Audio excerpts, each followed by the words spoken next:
Hello students, कैसे हो आप सभी। आई होप आप सभी अच्छे होंगे। आप सभी का स्वागत है मेरे यूट्यूब चैनल पुनिया क्लासेस में। आज हम कंटिन्यू करेंगे हमारा जो चैप्टर +2 क्लास का हमने स्टार्ट किया था, इलेक्ट्रोस्टैटिक चार्जेस। फर्स्ट यूनिट का फर्स्ट चैप्टर है जो हमारे पास इलेक्ट्रोस्टैटिक चार्जेस, उसको आज हम कंटिन्यू करेंगे। अभी तक हमने जो प्रीवियस लेक्चर किया है उसमें हमने चार्ज और चार्ज की प्रॉपर्टी के बारे में पढ़ा है।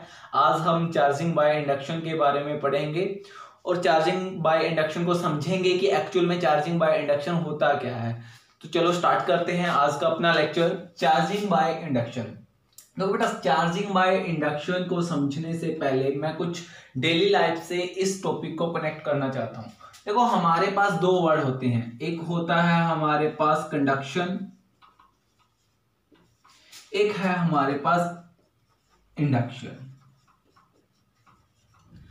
जब इन दोनों वर्ड की हम बात करेंगे, कंडक्शन जहां भी बात होगी वहां होगा डायरेक्ट कॉन्टैक्ट, डायरेक्ट कॉन्टैक्ट। और जहां इंडक्शन होगी no direct contact, no direct contact. तो दो वर्ड हमेशा अपने अंदर डालो कि दिमाग के अंदर कि ये हमारे पास दो वर्ड हैं, एक कंडक्शन, एक हमारा इंडक्शन। जो कंडक्शन होता है उसमें अगर किसी भी बॉडी को हमें चार्ज करना है तो एक्चुअल जिस बॉडी से हम उसको चार्ज करना चाहते हैं वो बॉडी और जिस बॉडी को हमें चार्ज करना है, दोनों के बीच में एक्चुअल फिजिकल कॉन्टैक्ट होना चाहिए। क्लियर। अब बात करते हैं अगर इंडक्शन की, तो दोनों के अंदर फिजिकल कांटेक्ट नहीं होना चाहिए। मींस जिस बॉडी को आप चार्ज करना चाहते हो, जिस भी बॉडी से चार्ज करना चाहते हो, उन दोनों बॉडियों के बीच में क्या नहीं होना चाहिए, एक्चुअल फिजिकल कांटेक्ट नहीं होना चाहिए। तो अब हम बात करते हैं चार्जिंग बाय इंडक्शन होता क्या है हमारे पास। अगर आपको कंडक्शन और इंडक्शन वर्ड क्लियर हो गए हैं, चार्जिंग का मतलब क्या होता है। चार्जिंग का मतलब होता है किसी भी बॉडी को चार्ज करना by induction. By induction means बिना किसी बॉडी को एक्चुअल फिजिकल टच करवाए। तो हम कैसे बोल सकते हैं चार्जिंग बाय इंडक्शन। अगर हम डेफिनेशन बोलें, charging a body, charging A uncharged body, uncharged body by brings A charge body near uncharged body. Means हमारे पास चार्जिंग बाय इंडक्शन क्या है, charging A means it is a phenomena, charging A uncharged body, एक uncharged body को charge करना by bringing, क्या करके, एक charge body को उसके पास ले आके। ये एक अनचार्ज बॉडी के पास, अगर आप अनचार्ज बॉडी के पास चार्ज बॉडी को लेके आओगे तो जो अनचार्ज बॉडी होगी वो भी क्या करेगी, चार्ज को एक्वायर कर लेगी। उस चीज को हम क्या बोलते हैं, चार्जिंग बाय इंडक्शन। अभी समझते हैं। चलो हम क्या मान लेते हैं, हमारे पास ये एक कंडक्टिंग स्फीयर है और किसी इंसुलेटिंग स्लैब के ऊपर इसको रखा हुआ है। ये क्या है हमारे पास, इंसुलेटिंग मीन्स ये चार्ज को नीचे नहीं जाने देगी। क्लियर। अब क्या करते हैं, ये एक अनचार्ज बॉडी है हमारे पास, इसको जब चार्जिंग बाय इंडक्शन हम बात करते हैं तो कुछ स्टेप में होती है। फर्स्ट स्टेप में हम क्या करते हैं, एक अनचार्ज बॉडी लेते हैं, उस अनचार्ज बॉडी के पास हम एक चार्ज बॉडी लेके आएंगे। उस अनचार्ज बॉडी के पास हम क्या करेंगे, एक चार्ज बॉडी लेके आएंगे। जब कोई चार्ज बॉडी अनचार्ज बॉडी के नेबर में जाएगी तो क्या हुआ, ये हमारे पास एक इलेक्ट्रिकल न्यूट्रल या अनचार्ज बॉडी है, तो इसमें प्रोटॉन भी होंगे, इलेक्ट्रॉन भी होंगे। जब आप पॉजिटिव चार्ज बॉडी इस अनचार्ज बॉडी के पास लेके गए तो एक्चुअल में क्या हुआ, इलेक्ट्रॉन चार्ज बॉडी की तरफ अट्रैक्ट होंगे, तो वो एक पोर्शन पे अक्यूमुलेट इकट्ठा हो जाएंगे। जो पॉजिटिव चार्ज होगा वो क्या होगा हमारे पास, जो पॉजिटिव चार्ज होगा वो उसके दूसरे एंड पे, क्योंकि नेगेटिव क्या करते हैं, पॉजिटिव को अट्रैक्ट, तो अट्रैक्टिव फोर्स हुआ तो नेगेटिव चार्ज यहां इकट्ठा हो गया, पॉजिटिव चार्ज यहाँ मींस जो इलेक्ट्रॉन थे इस चार्ज बॉडी में वो क्या करने लगे, चार्ज बॉडी की तरफ मूव करने लगे। कब तक मूव करेंगे, जब तक ये पोटेंशियल बराबर नहीं हो सकता। मींस क्या करेगा, अब अगर यहाँ पर नेगेटिव नेगेटिव हो गया तो काफी सारे इलेक्ट्रॉन हो जाएंगे, काफी सारे इलेक्ट्रॉन हो जाएंगे तो उनको रिपेल करेंगे। जब तक इक्विलिब्रियम नहीं आता, जब तक यहाँ इक्विलिब्रियम नहीं आता, जब तक वो जो नेगेटिव चार्ज है वो इस पॉजिटिव चार्ज की तरफ अट्रैक्ट रहेगा और पॉजिटिव चार्ज यहाँ इकट्ठा हो जाएगा। तो ये क्या हुआ, पोलराइज। क्या होगी हमारे पास बॉडी, पोलराइज, पोलराइज्ड। क्लियर। अब पोलराइज हो गई है हमारे पास बॉडी, तो नेक्स्ट जो स्टेप होगा उसमें हम क्या करेंगे, जो हमारे पास ये बॉडी थी बेटा, हम क्या करेंगे, इसकी एक एंड से अर्थिंग कर देंगे। देखो हमारे पास जो ये बॉडी थी ये पॉजिटिव एंड पे लगी हुई है, नेगेटिव नेगेटिव नेगेटिव, यहाँ पर पॉजिटिव था। क्लियर। हमने उसको क्या कर दिया, अर्थ कर दिया। हमने क्या कर दिया उसको, अर्थ। जब हम अर्थ करेंगे तो क्या होगा, ये पॉजिटिव चार्ज है, यहां से इलेक्ट्रॉन आएंगे अर्थ से और इस पॉजिटिव चार्ज को बैलेंस कर देंगे, या हम बोल सकते हैं कि इन द सेंस ये पॉजिटिव चार्ज क्या हो जाएगा, डिसअपीयर हो जाएगा। क्लियर। तो यहां पर बचा नेगेटिव चार्ज। अब हम क्या करेंगे, बड़ी ही स्मूथली जो ये हमारे पास चार्जिंग बॉडी थी, हम इसको क्या करेंगे, यहां से हटा देंगे। अगर हम इस चार्जिंग बॉडी को यहां से हटा देंगे तो जो ये नेगेटिव चार्ज था वो रिपल्सन की वजह से सेपरेट हो जाएगा पूरी अनचार्ज बॉडी के अंदर। क्लियर। तो ये बॉडी हमारे पास क्या हो जाएगी, चार्ज। बॉडी हमारे पास क्या हो जाएगी, चार्ज। देखो हमने क्या किया, ये हमारे पास एक चार्ज बॉडी थी, चार्ज बॉडी, ये थी अनचार्ज बॉडी। क्लियर। हमने क्या किया, एक्चुअल कोई फिजिकल कांटेक्ट तो नहीं करवाया, सिर्फ हम एक चार्ज बॉडी को अनचार्ज बॉडी के पास लेके आए, तो क्या हुआ, एक अनचार्ज बॉडी भी चार्ज हो गई। इसी फिनोमिना को हम क्या बोलते हैं, चार्जिंग बाय इंडक्शन। इस फिनोमिना को हम क्या बोलते हैं, चार्जिंग बाय इंडक्शन। क्लियर है। अब हमारे पास चार्जिंग बाय इंडक्शन का हमें पता चल गया कि चार्जिंग बाय इंडक्शन क्या होता है। जो मेन कंसेप्ट होता है चार्जिंग बाय इंडक्शन, जब भी कोई body charging by induction charge होगी तो वो उतना ही चार्ज एक्वायर करेगी जितने चार्ज की आप कोई चार्ज बॉडी उसके पास लेके आओगे। सपोज करो अगर आप 5 यूनिट चार्ज की बॉडी लेके आए हो तो इसके ऊपर भी चार्ज कितना होगा, 5 यूनिट। बस जो मैग्नीट्यूड होगा वो अपोजिट होगा। अगर ये पॉजिटिव है तो इसके ऊपर नेगेटिव होगा, अगर नेगेटिव है तो इसके ऊपर, बॉडी के ऊपर पॉजिटिव होगा। क्लियर है। हमारे एग्जाम पॉइंट ऑफ व्यू से एक क्वेश्चन आपके सीबीएसई में और एचबीएसई में दोनों में आता है इसी टॉपिक से।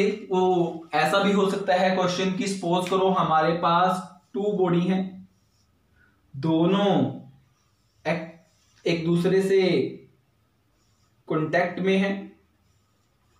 फिर हमने क्या किया, आइसोलेटेड थी, यहां पर किसी बॉडी चार्ज बॉडी को लेके आए, तो चार्ज बॉडी को जब हम लेके आए तो टोटल नेगेटिव चार्ज इस ओर इकट्ठा हो जाएगा, टोटल पॉजिटिव चार्ज, अब तो ये एक ही बॉडी है ना, एक दूसरे से टच है, तो टोटल पॉजिटिव चार्ज यहां इकट्ठा हो जाएगा। क्लियर। अब इस बॉडी को अगर हम यहीं रखें पास में और इन दोनों बॉडियों को अलग अलग कर दें तो टोटल नेगेटिव चार्ज यहां आ जाएगा, टोटल पॉजिटिव चार्ज यहां आ जाएगा। मीन जितना नेगेटिव होगा उतना ही दूसरी बॉडी पर पॉजिटिव चार्ज होगा। क्लियर। ये बॉडी ए है, ये बॉडी बी है। मींस चार्जिंग बाय इंडक्शन में जब भी कोई बॉडी चार्ज होगी तो वो इक्वल मैग्नीट्यूड ऑफ चार्ज में हमारे पास चार्ज होगी, बस उसका जो साइन होगा या चार्ज का मैग्नीट्यूड होगा वो अपोजिट होगा। मींस अगर पॉजिटिव बॉडी लेके आओगे तो नेगेटिवली चार्ज होगी, अगर नेगेटिव बॉडी लेके आओगे तो पॉजिटिवली। बट अगर 2 बॉडी हैं तो एक पॉजिटिव चार्ज हो जाएगी, एक नेगेटिव। क्लियर है। अब हमने एक कंसेप्ट और पढ़ा था इसमें कि कंडक्शन का, अगर कोई भी बॉडी हमारे पास, देखो हमने देखा है इंडक्शन में जब भी चार्ज हमारे पास क्या होगा, चार्ज होगी कोई भी बॉडी, वो बॉडी हमेशा इक्वली चार्ज होगी। बट ऐसा कंडक्शन में नहीं होता। कंडक्शन में कि सपोज करो हमारे पास कोई बॉडी है, ये इस पे हमारे पास 4 यूनिट चार्ज है, कोई बॉडी है इसके ऊपर 4 यूनिट चार्ज है हमारे पास, यहां पर कोई न्यूट्रल बॉडी है इसके ऊपर कोई चार्ज नहीं। अगर मैं इन दोनों को किसी वायर से फिजिकल कांटेक्ट में ले आऊं तो जो ये 2 पॉजिटिव चार्ज है, ये 2 पॉजिटिव चार्ज यहां मूव कर जाएगा। मींस कंडक्शन के टाइम जब भी कंडक्शन होगी तो बॉडी तो चार्ज होगी बट जो चार्ज होगा वो क्या हो जाएगा, डिवाइड। चार्ज क्या हो जाएगा, दो बॉडियों में डिवाइड हो जाएगा। क्लियर, तो वो हाफ भी हो सकता है। क्लियर, अब हम बात करते हैं, ये था हमारा चार्जिंग बाय इंडक्शन। अब है जो इस चैप्टर का मेन टॉपिक जो चार्जिंग के बारे में हमने पढ़ा है वो है हमारा कूलम्स लॉ। वो जो टॉपिक है हमारा वो क्या है, हमारा कूलम्स लॉ। अब हम बात करेंगे कूलम्स लॉ की कि कूलम्स लॉ क्या है। एक्चुअल में बेटा कूलम्स लॉ क्या है, जब दो चार्जेस को देखा गया तो कूलम्स ने एक एक्सपेरिमेंट किए और उन एक्सपेरिमेंटों में उसने एक चीज प्रेडिक्ट की कि दो पॉजिटिव चार्ज अगर हों, दो पॉजिटिव या नेगेटिव मींस अगर दो चार्ज हैं तो एक दूसरे पे फोर्स कैसे लगाएंगे। तो जो फोर्स का लॉ कूलम ने दिया उसको बोला गया फोर्स लॉ ऑफ कूलम या कूलम्स लॉ। क्या बोला गया है उसको, कूलम्स लॉ। अब कूलम्स लॉ होता क्या है, कूलम्स ने क्या देखा था, कूलम्स ने दो पॉइंट चार्ज लिए थे। कूलम्स ने क्या लिए थे, दो पॉइंट चार्ज, और उन दोनों पॉइंट चार्जेस के बीच में फोर्स ऑफ अट्रैक्शन देखी थी। कूलम्स ने क्या किया, सपोज करो हमारे पास किसी स्पेस में एक Q1 चार्ज है, यहां पर एक Q2 चार्ज है। ये दोनों चार्जेस कुछ डिस्टेंस, वो डिस्टेंस r मान लेते हैं, उस r डिस्टेंस से सेपरेटेड हैं। तो कूलम ने क्या बोला था, इन दोनों फोर्सेस, अब ये आइदर पॉजिटिव हो आइदर नेगेटिव मैटर नहीं करता, अगर दो पॉइंट चार्जेस हैं उन दोनों के बीच में r डिस्टेंस है, तो जो फोर्स ऑफ अट्रैक्शन होगी, force of interaction, interaction means either repulsor हो आइदर अट्रैक्शन, वो डायरेक्टली प्रोपोर्शनल होगी magnitude of their charges. Means in charges का जो मैग्नीट्यूड है उन दोनों के प्रोडक्ट के जो फोर्स ऑफ अट्रैक्शन होगी वो डायरेक्टली प्रोपोर्शनल होगी हमारे पास magnitude of product of their charges, और इनवर्सली प्रोपोर्शनल होगी, और इनवर्सली प्रोपोर्शनल सेकंड क्या बोला था कूलम्स ने, इनवर्सली प्रोपोर्शनल होगी square of the distance between them, और इनवर्सली प्रोपोर्शनल होगी हमारे पास square of the distance between them. अब हम अगर इन दोनों को कंबाइन करें, क्लियर, तो हमारे पास क्या आएगा, हमारे पास आएगा Q1 Q2 divide by r square. Clear,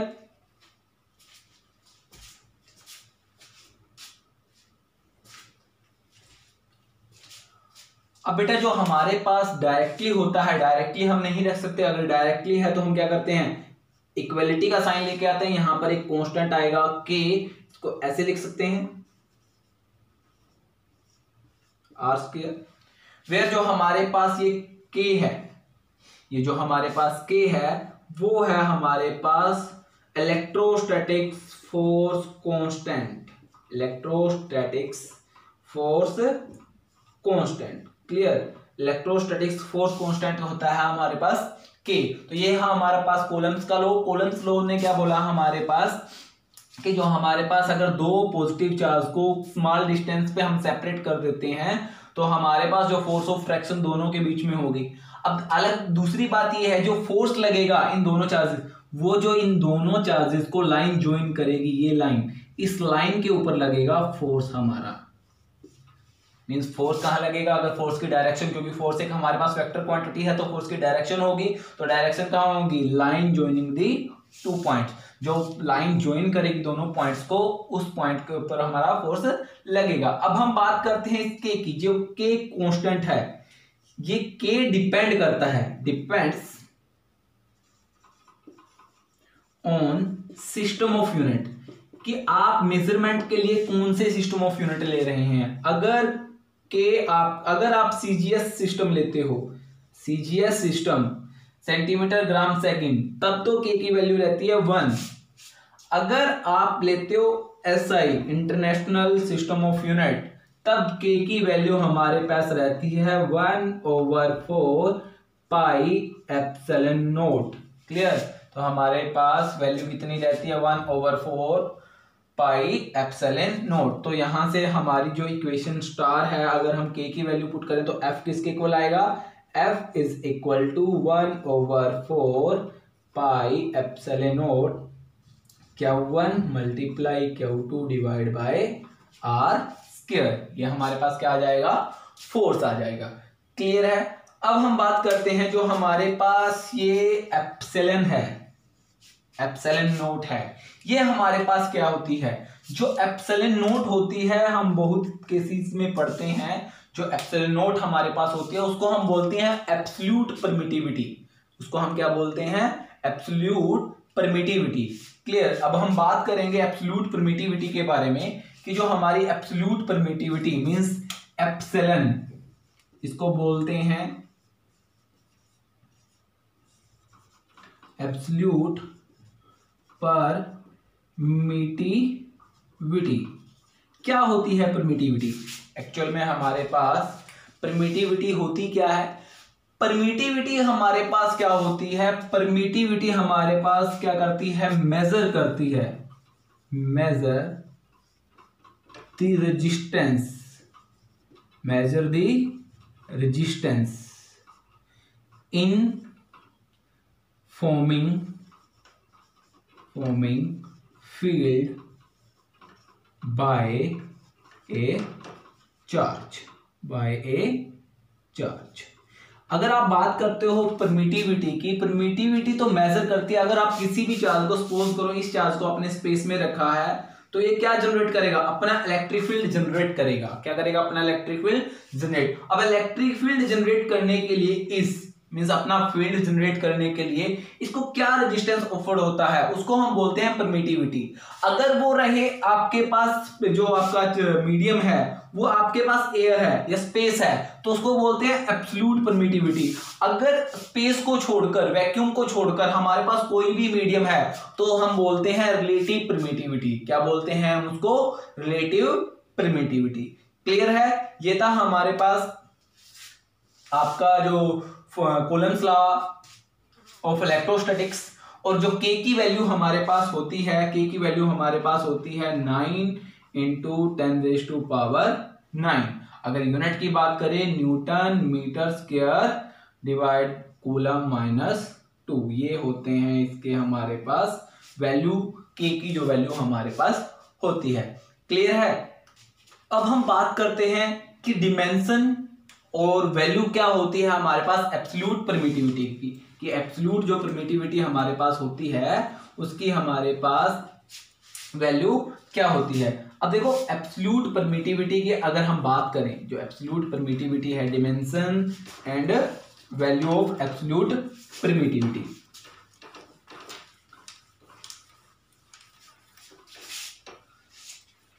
unit dimension of epsilon naught। देखो अकॉर्डिंग टू कूलम्स लॉ, हमने क्या निकाला है, F is equal to 1/4 epsilon naught Q1 Q2 divide by R square. Clear है। इसको या हम ऐसे भी लिख सकते हैं K Q1 Q2 R square. इस K की वैल्यू अगर हम बात करें वो हमने बोली थी 9 × 10⁹ newton metre square coulomb square. Clear है। अब बात करें अगर इस एब्सोल्यूट परमिटिविटी की, सबसे पहले हम इसकी यूनिट निकालते हैं कि इसके यूनिट क्या होंगे। अब देखो सभी चीजों को साइड भेज दें, F एब्सोल्यूट परमिटिविटी की वैल्यू क्या रहेगी, यहां से epsilon naught is equal to F multiply 4 multiply R square. Clear हो गया। अगर हम एब्सोल्यूट परमिटिविटी की वैल्यू चाहिए, absolute permittivity is equal to 1/4 ये F डिवाइड में आ जाएगा, F डिवाइड में आ गया। क्लियर। Q1 Q2 और R3 यही रहेगा। अब बात कर लें अगर यूनिट की, तो जो हमारे पास चार्ज के यूनिट होते हैं कूलम, तो कूलम की स्क्वायर, फोर्स के न्यूटन, ये कांस्टेंट होता है, और आर डिस्टेंस मेजरमेंट की जाती है मीटर में, मीटर स्क्वायर, तो यूनिट क्या है इसके, न्यूटन -1 मीटर -2 C2, ये क्या है इसके यूनिट, क्या है हमारे पास यूनिट। और अगर हम अब डिमेंशन की बात करें तो डिमेंशन हमारे पास क्या होंगे,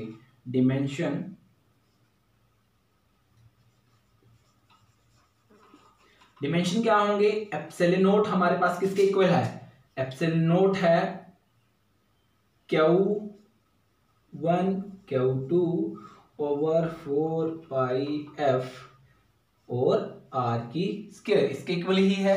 देखो अब Q क्या है, चार्ज, Q हमारे पास क्या है, चार्ज। अगर Q चार्ज है तो चार्ज किसके इक्वल होता है, IT। 10th क्लास में हमने पढ़ा था चार्ज किसके इक्वल होता है, IT मींस करंट होता है Q by T, rate change of, बात करें टाइम। अब बात करें Q की, तो इसके डिमेंशन की बात करें वो क्या होंगे, 80 मल्टीप्लाई सेकंड चार्ज के भी 80 डिवाइड बाय कांस्टेंट के डिमेंशन होते नहीं फोर्स के, M L T माइनस 2 और लेंथ के L माइनस 2।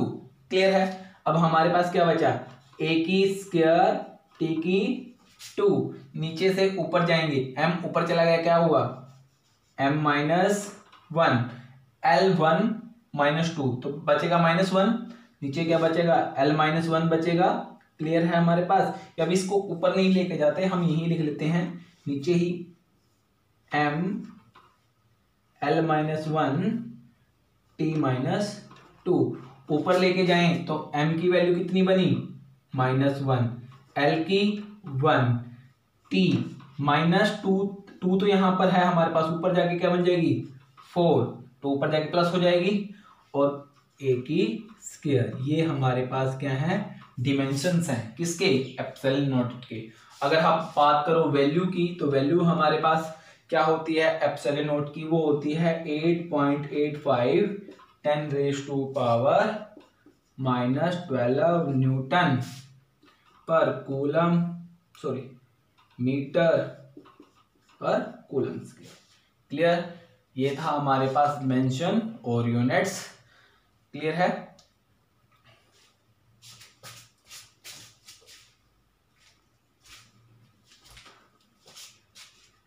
अब हम बात करते हैं कि फोर्स हमारे पास वेक्टर क्वांटिटी है, तो फोर्स को हम किस में डिराइव करेंगे, वेक्टर क्वांटिटी में, तो Coulomb's law in vector form. अब हम बात करेंगे Coulomb's law in vector form की। अगर डायरेक्शन भी रिप्रेजेंट करनी हो, जो टॉपिक है हमारा Coulomb's law in vector form, तो अब टॉपिक जो क्या है हमारा, Coulomb's law in vector form. अब जो हमारा टॉपिक है वो क्या है हमारा, Coulomb's law in vector form. अब हमने क्या बोला, लेट हम क्या करते हैं, उसको 3 डिमेंशनल देखना पड़ता है जब भी हम वेक्टर फॉर्म की बात करते हैं, कि 2 पॉइंट चार्जेस हैं, एक हमारा ये है, दूसरा पॉइंट चार्जेस ये है, कोई 3 डिमेंशनल स्पेस है, ये जेड एक्सिस है, ये वाई एक्सिस है, ये एक्स एक्सिस है। इस 3 डिमेंशनल स्पेस में हमारे पास Q1 चार्ज है, Q2 चार्ज है। क्लियर। अब अगर हम बात करें सिंपली कूलम्स लॉ के अकॉर्डिंग, तो जो फोर्स होगा इन दोनों के बीच में अप्लाई होगा वो कितना होगा, 1/4 pi epsilon naught Q1 Q2 r square. R square क्या है हमारे पास, डिस्टेंस बिटवीन देम। अब ये क्या है हमारे पास, ये तो सिर्फ हमारे पास मैग्नीट्यूड है, मींस सिर्फ उसका मैग्नीट्यूड है, बट जो फोर्स है वो हमारे पास कैसी क्वांटिटी है, वेक्टर, तो उसकी डायरेक्शन भी होगी, तो उसको समझने के लिए हमें डायरेक्शन फॉर्म लिखनी है, जिसको वेक्टर फॉर्म बोलते हैं। हम क्या मान लेते हैं, लेट अस सपोज कि हमारे पास ये ओरिजिन है, और ओरिजिन से ओ से लेकर कोई पार्टिकल है हमारे पास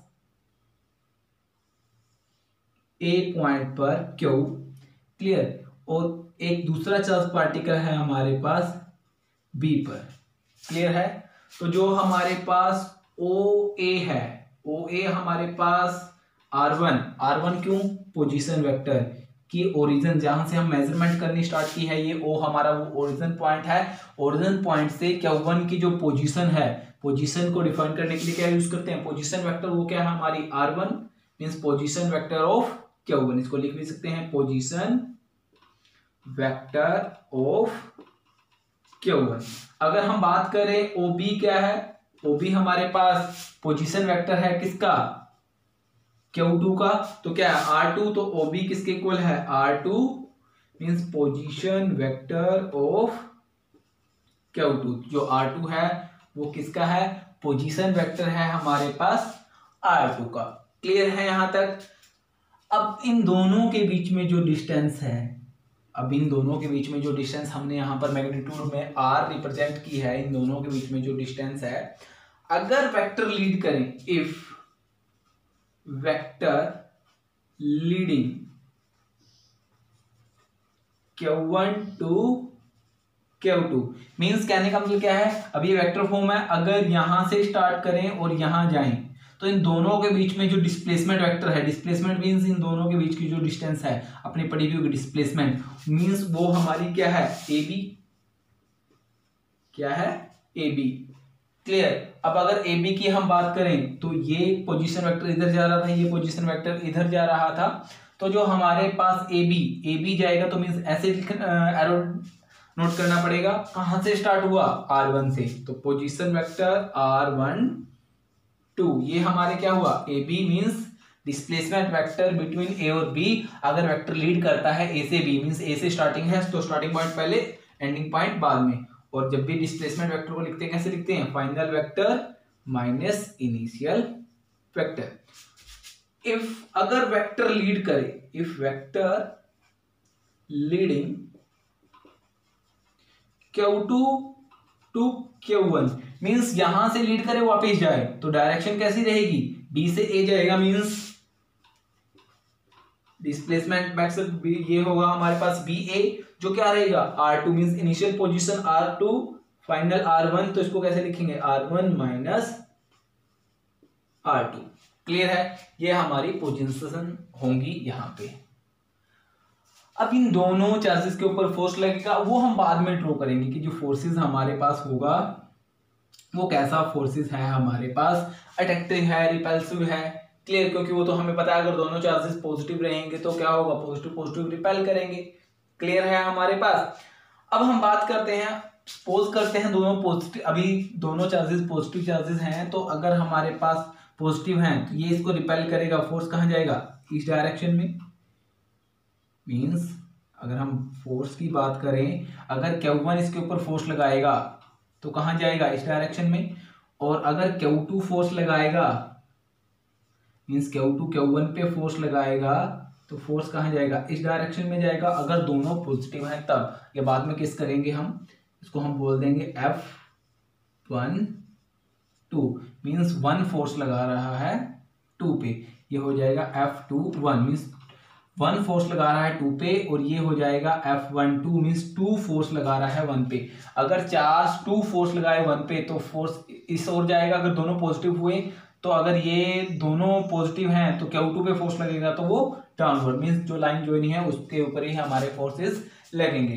क्लियर है। अब हम बात करते हैं, कभी भी जब भी हम बात, हमारे पास यूनिट वेक्टर्स की बात अगर हम कर लें, ठीक है, तो जब भी कभी डायरेक्शन, अगर हम इन दोनों वेक्टर्स की बात करें तो अगर मैग्नीट्यूड की बात करें तो मैग्नीट्यूड R1 का सिंपली R12 होगा, ये क्या होगा इसका मैग्नीट्यूड, और इसका मैग्नीट्यूड क्या होगा R21। ये दोनों क्या हैं मैग्नीट्यूड, दोनों क्या हैं ये मैग्नीट्यूड मींस डायरेक्शन नहीं है। अब डायरेक्शन बताने के लिए किसकी डायरेक्शन क्या है, इसकी डायरेक्शन क्या है unit vector, we use unit vector.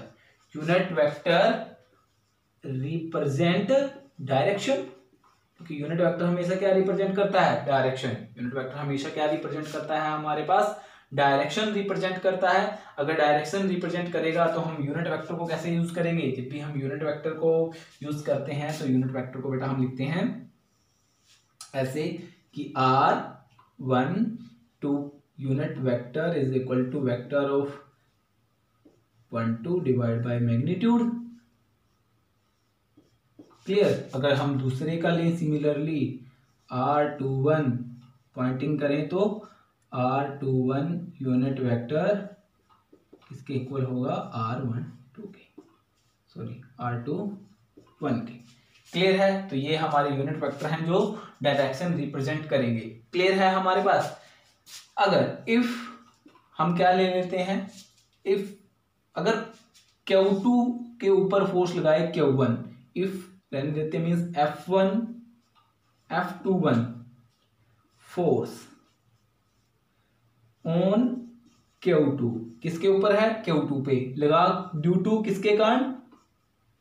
Q1 के कारण इसके ऊपर है, Q2 के ऊपर फोर्स है, मीन्स Q1 चार्ज फोर्स लगा रहा है Q2 पे, उसको कैसे लिखेंगे? F21 is equal to 1/4 pi epsilon naught. Clear? अब यहां पर क्या लिखेंगे हम? Q1 Q2। अब फोर्स लगा कौन रहा है? A, किस पे? B पे, मीन्स Q1 Q2 पे लगा रहा है, तो AB जो पोजीशन वेक्टर होगा वो A to B होगा, उसका क्या करेंगे? स्क्वायर। अब किस डायरेक्शन में हमारे पास वो लग रहा है? अलोंग। कौन सी डायरेक्शन में फोर्स लग रहा है? यहां से यहां, मीन्स AB डायरेक्शन में जो भी पोजीशन वेक्टर हमारे पास है, डिस्प्लेसमेंट वेक्टर होंगे, वही हमें बताएंगे।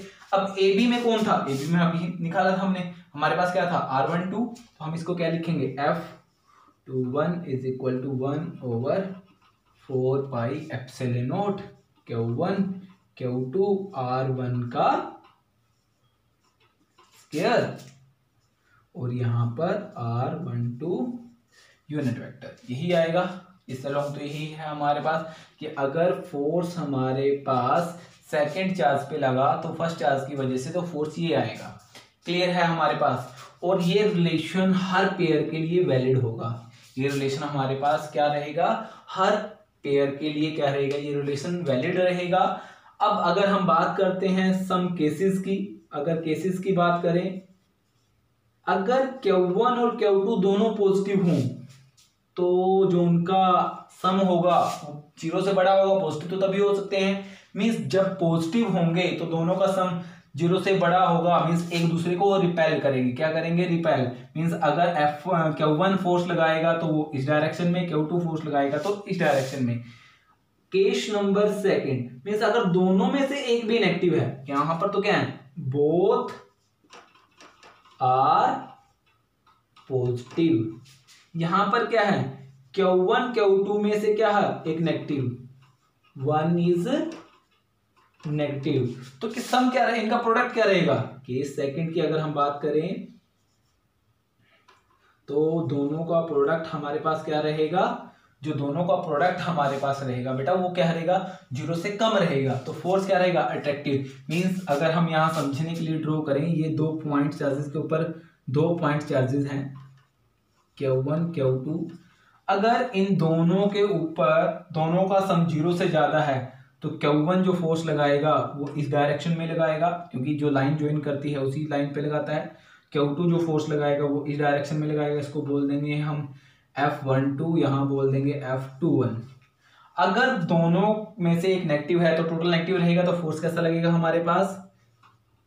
अंदर की तरफ। ये Q1 है मींस ये भी अंदर, और Q2 है ये भी अंदर, मींस F12 भी अंदर की तरफ, F2 भी अंदर की तरफ, 21 भी अंदर की तरफ ही फोर्स हमारे पास लगेगा।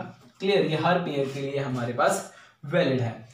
अब अगर हम बात कर लें, अगर ये हर पेयर के लिए वैलिड है, अगर मैग्नीट्यूड हमारे पास इक्वल है, अगर हमारे पास 2 पॉइंट चार्जेस हैं, दोनों के मैग्नीट्यूड इक्वल हैं, दोनों के मैग्नीट्यूड हमारे पास इक्वल हैं। अब हम देखते हैं कि दोनों जो फोर्स चार्जेस हैं वो फोर्स कैसे लगाते हैं, जो उनका फोर्स होता है वो कैसा होता है, अगर हम बात कर लें।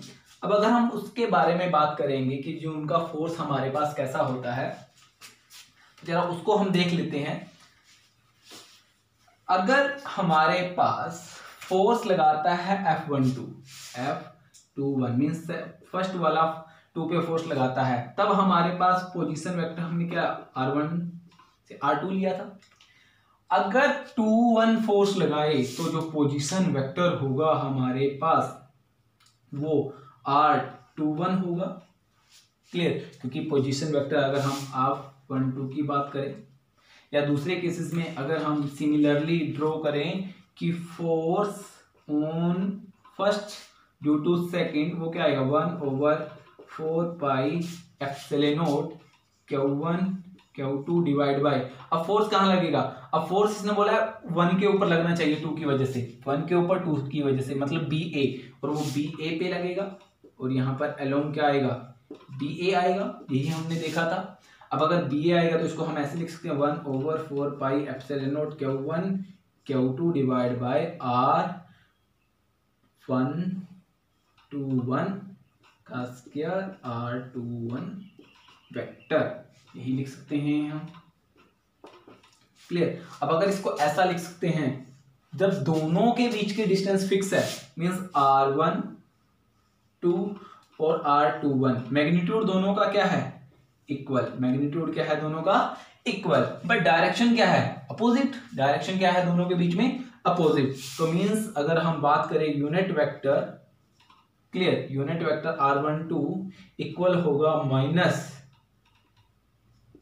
R21 के, या आप लिख सकते हो R21 यूनिट वेक्टर इक्वल होगा R12 यूनिट वेक्टर के नेगेटिव के, क्योंकि मैग्नीट्यूड दोनों की डिस्टेंस बिटवीन दोनों के क्या इक्वल है, बस द डायरेक्शन क्या है, अपोजिट। अगर ये वैल्यू हम यहाँ पर पुट करें, 121 की वैल्यू इस इक्वेशन में पुट करें, तो हमारे पास जो डबल स्टार इक्वेशन है, तो हमारे पास क्या बचेगा, F12 is equal to 1/4 pi epsilon naught Q1 Q2, यहाँ क्या आएगा R12 का स्क्वायर, यहाँ पर R12 यूनिट वेक्टर, और ये क्या है माइनस में है, तो माइनस कहाँ जाएगा, आगे, माइनस कहाँ जाएगा, आगे। और जो ये इक्वेशन हमारे पास आई है वो कौन सी इक्वेशन है, स्टार।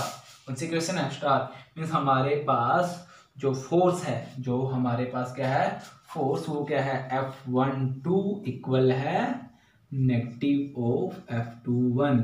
मीन्स जो फोर्स लगाएंगे चार्जेस वो इक्वल और अपोजिट लगाएंगे। जो फोर्स लगाएंगे वो चार्जेस वो कैसे लगाएंगे, इक्वल और अपोजिट। कब, जब इक्वल मैग्नीट्यूड के चार्जेस हमारे पास होते हैं। ये था हमारे पास Coulomb's line vector form. Next जो टॉपिक होगा सुपरपोजिशन प्रिंसिपल, हम नेक्स्ट लेक्चर में करेंगे। अगर वीडियो पसंद आई हो तो लाइक करना, शेयर करना और सब्सक्राइब करना। Thank you.